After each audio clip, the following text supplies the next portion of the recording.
Hi, my name is Tracy Solomon Bunzo, and I'm from Wilkes-Barre, Pennsylvania, and this is my story. I have CRPS, Complex Regional Pain Syndrome, or betterwise known in this area as RSD. Reflex sympathetic disorder. Most doctors in this area use the D as dystrophy. So, depending on what you call it, they're both the same thing. I had an accident 4 years ago, December 21st, 2013. I was pouring a glass into an ice. We changed that. I was pouring ice into a glass. I'm a little nervous, so excuse me. I was pouring ice into a glass. We were having my husband's family over for the holiday, and for some reason, the glass exploded. We still don't know why to this day. It didn't just come out of the dishwasher. It wasn't warm to the touch. It just exploded. I hit an artery and collapsed. I was rushed to the hospital by my husband, who did a fantastic job of wrapping up my hand from a first aid kit in his truck. And we went to the hospital, and they used a blood pressure cuff as a tourniquet to stop the bleeding. Literally stuck their finger in the hole to stop the bleeding and sewed me up. And I was never given anything for pain. I was never seen by a doctor. I was just sent home and advised to have a glass of wine and enjoy the holidays. This is literally the truth. You can't make this up. I knew something was wrong. Your body knows and your mind knows, and I knew it was more than just this cut. So my family doctor, unfortunately, was very ill and at an out-of-town hospital being taken care of, and I was very worried about her. I was seeing a recovering doctor who was just kept writing me out prescriptions for opiates, and I don't do well with them, and I haven't had an opiate except when I've been in the hospital in years, because I don't do well with them. So at this time, she just kept writing me out prescription after prescription for opiates, and finally I was like, I need to see somebody. There's something radically wrong. I know it's my left hand, and it's in between my forefinger and my thumb, that web there, so very hard to heal. So I knew, as I said, something was wrong. I couldn't feel the top of my thumb from the knuckle up. I couldn't bend it. Chronic pain there, chronic pain in the palm of my hand, throbbing, intense, burning pain. I went back I was connected with a plastic surgeon who, about 2 weeks later, who told me that I severed both major nerves in my hand and 80% of the tendon, so I needed surgery. He had to use conduits to thread my severed nerves back together because they had been separated for so long. He couldn't just sew them back together, so he used these conduits, and then that's how he connected the nerves back together. So with that being said, after that, I would continue to see him, and he would keep checking on it, and I kept telling him that I wasn't feeling any better, I wasn't getting any better. He took the stitches out. It was extremely painful. This was my second round of stitches. I had 2 infections, meanwhile, and when he took the stitches out, I went back for a follow-up about a week later, and he said, I believe that you have a disease called RSD. I had never heard of it before in my entire life. And I was like, what is that? And he gave a very brief, uninformed, I guess, definition.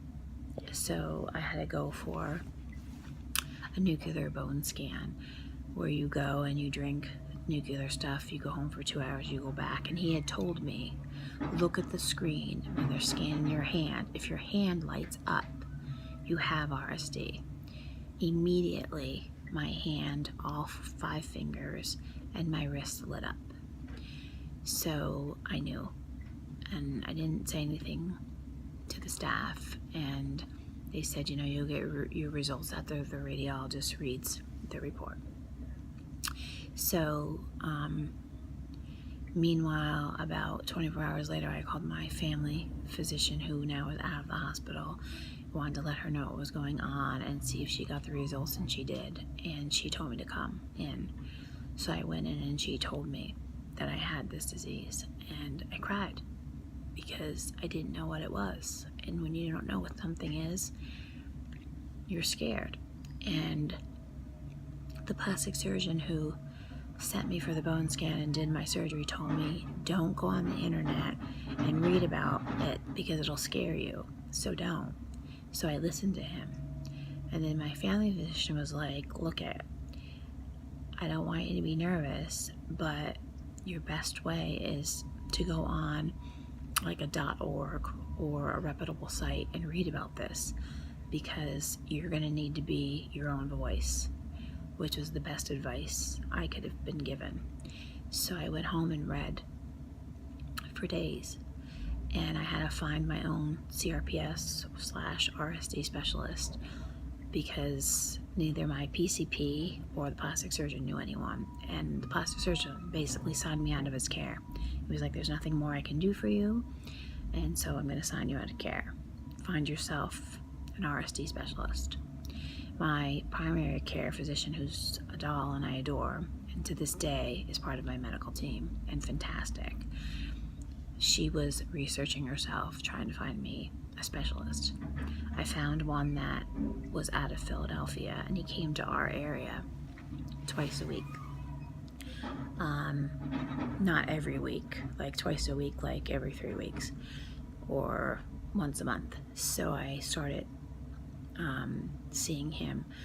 We did, I think, steroid therapy first. We did 2 rounds, which is the most they'll do, but I was starting to feel better. And I was considered early diagnosed, and they say that's the key. So I said, look at, it's working. Like, I want to do a 3rd round. And he's like, we don't recommend that. And I was like, well, can I sign something? And he said, yes.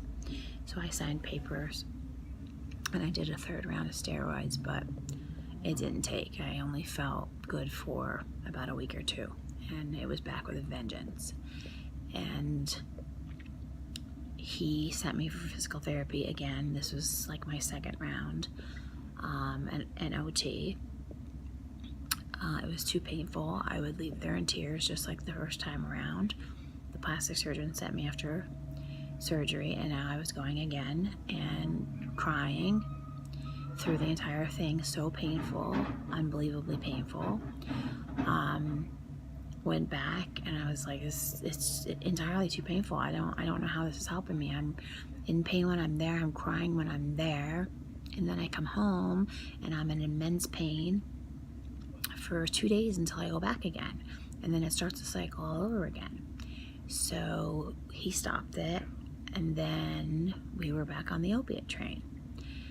And I was like, this is crazy. One night I woke up not feeling well, and I looked at myself in the mirror, and I didn't even recognize myself. And I was so strung out on opiates, and so sleep schedules screwed up, and eating patterns screwed up, and everything, and not remembering things. And there's a 1.5 years of my life that I have no recall of, none. And that's really scary. And I said to myself that day, I'm not taking these anymore. I was also on an antidepressant, Cymbalta. So I stopped everything. I don't recommend this. Please don't anybody do this. If anybody's going to go off opiates or a depression medication, please seek counsel with your doctor and have them help you do a step-down program. Do not do it the way that I did it. I abruptly stopped because I was sick. I was vomiting. So I abruptly stopped all medication. I was very sick for about 3 weeks, but I made it through it, and I have God to thank for that. and I'll never go back on them again.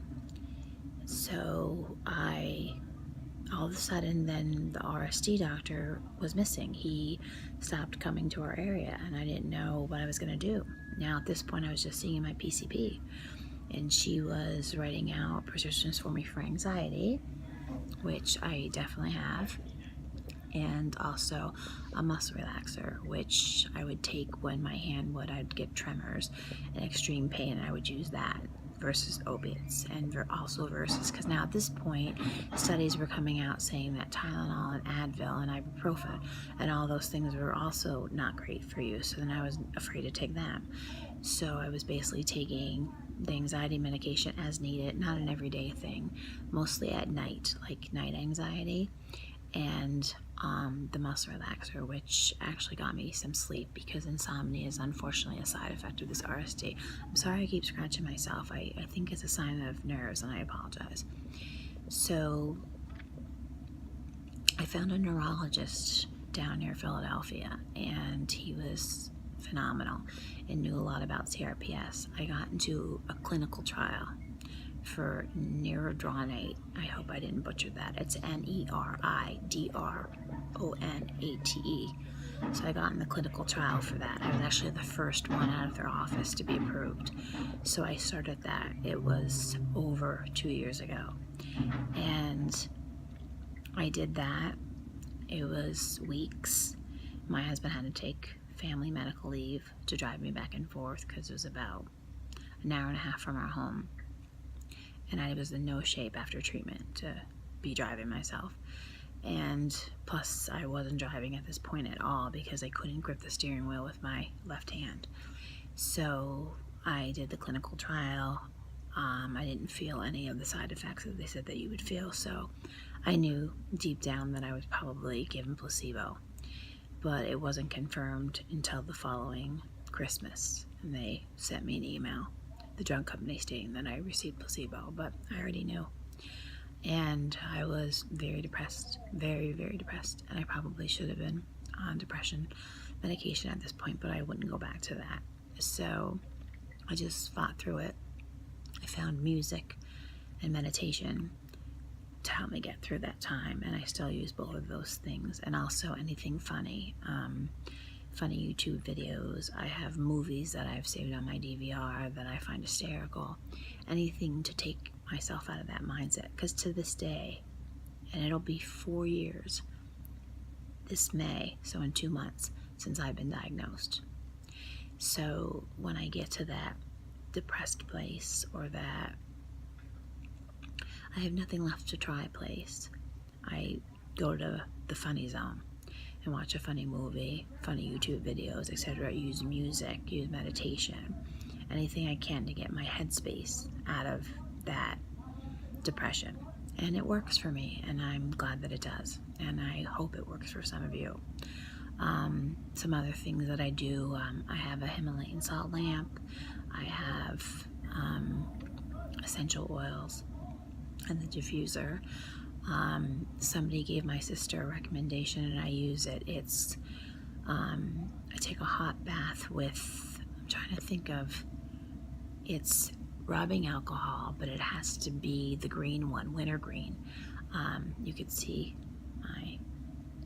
probably not really well, but that's my bad hand. I have my compression glove, which I always wear. I have it off.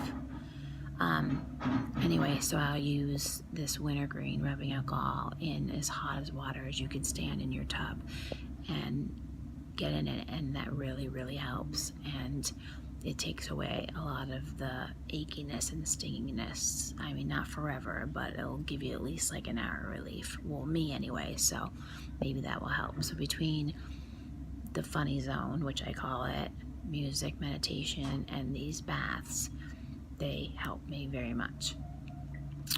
I've also tried, so I've talked about steroids. Everyone in my house is sneezing, and I apologize. I've tried steroids. I was in the clinical trial, opiates, physical therapy, and occupational therapy 3 times. Then I just did my second round of stellate ganglion blocks. I'm not, there's also the SCS, spinal cord stimulator. I'm not a candidate for that. I have herniated discs in my lower back from an accident years ago, so I'm not a candidate for that. So that's out.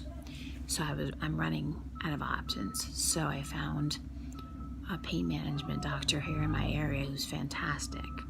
I still also go down to Willow Grove and see my neurologist for checkups, and he helps treat migraines, which is another side effect that I get from RSD. Then I have my pain management doctor who's fantastic, and he did my first stellate ganglion block in November, and it was a success. And it's usually not. It's usually for people that are 16 to 18 months pre-diagnosis, post-diagnosis, and I'm going on almost 4 years. So I wasn't very optimistic, although I tried to be, and it was a success, and I had a good 2 months of relief, and then it came back with a vengeance. And then I just went for my second one last Tuesday, and I'm feeling pretty good. Friday night and Saturday night of this past week, today's Monday, I didn't feel that great because we had a snowstorm. So at first I was like, oh no, the second stellate ganglion block didn't work, but I believe it was because of the storm, because today's Monday and I'm feeling okay. I'm feeling tired, a little bit of a headache. Would love to take a nap, but I'm sure you could hear in the background that they're working on my street, so I don't think that's going to happen. But I do like the stellate ganglion block. I know that they don't work for everybody, but for me, they do, and I will continue to do them until they tell me that I can't do them anymore. I believe the only two things I haven't tried are ketamine infusions, because they're not covered by insurance, and they're about $75,000. Although I was given ketamine on Tuesday with Versed to twilight me before the stellate ganglion block, and if it's available here to be used as something to twilight a patient, I don't understand why it's not available as a hopeful cure for people with RSD. I just don't understand that. I just don't understand Big Pharma. I mean, it is all about the money. But they could get their money if they bill insurance companies and let the ketamine be available for CRPS/RSD patients as a form of treatment. Because when I had it, I felt great. And that was just for a medical procedure. But it's just not available, and I don't have $75,000 to do it. And then there's also something called Calmare, CALMARE therapy. I haven't done a lot of research about that because I haven't read a lot of positive things about it. So I believe those are the only two things I haven't tried. So those are my last two resorts when I can't do any more stellate ganglion blocks. But for now, I'll take them. Again, I wish they could get rid of the side effects as well, and not just the pain, but if they could get rid of the pain, then I'll deal with the side effects, is how I look at it. So that's where I'm at now. That is my story up till now. I hope that my story ends with me coming back on and saying that I'm in remission. It hasn't happened yet, but I have not given up hope. I'm keeping hope alive because, as someone that I look up to very much always says, hope is true. And it is true. And hope is what keeps me going. There's a poem that I love by Emily Dickinson, and I keep it on my bedside table at all times. And it keeps me going. It says, hope is the thing with feathers that perches in the soul and sings the tune without the words and never stops at all. Emily Dickinson. And that little poem keeps me going. And when I feel down or I feel out and I feel like I'm never going to get rid of this, and it's going to be 20 years from now, and hopefully I'm still alive and I'm I'm still going to be holding on to hope. I'm still going to be able to say, I used to have CRPS. That's my goal. I want to be able to say, I used to have CRPS. And I know that I'll get there. I don't know how, and I don't know when, but I know that I'll get there. So that's my story. Again, if you have any questions, you could reach me. It's Tracy Solomon Fonzo on Instagram. And you could send me a DM and I'll gladly answer you any questions, but I just wanted to share my story and hope that it helps people, and hope that it helps some more research, because that's what we need. We need more research and we need awareness. So if this will bring a little bit of more awareness, then I've done my job, because I believe there's a reason that I got this. So I want to take my mess and turn it into a message. And that's why I say, I know that one day I'll get to say I used to have CRPS. I hope you all take care. If you have any questions, again, feel free to reach out to me. Thanks so much, and I'll talk to you soon. Bye.